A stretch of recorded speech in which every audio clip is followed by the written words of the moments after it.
Okay, now we are going to see the operation of this valve. Myself and Mr. Deepak, he's going to assist me here. Okay, come on Deepak.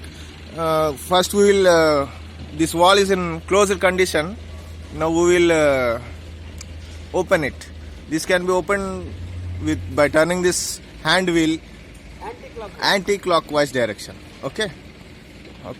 Now he is operating the wheel. Now you can see the movement of the disc, how it's raising. Okay Deepak, please stop.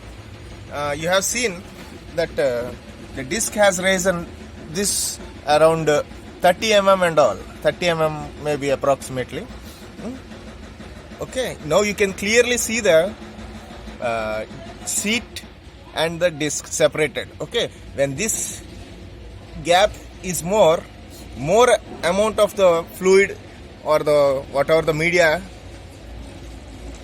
flows through, it comes out at a more volume rate. Okay, so this is mainly used for flow control. And I would like to see, in the before session we have discussed about the seat, type of seat in this. The valve seat here you can see it's welded. The seat is welded with the valve body. Sorry, my mistake. Valve body, right. Okay, Deepak, could you please close it again? Yes, now he is rotating clockwise and the disc is coming down. You can see it. Yes. As you see, he closes the gap.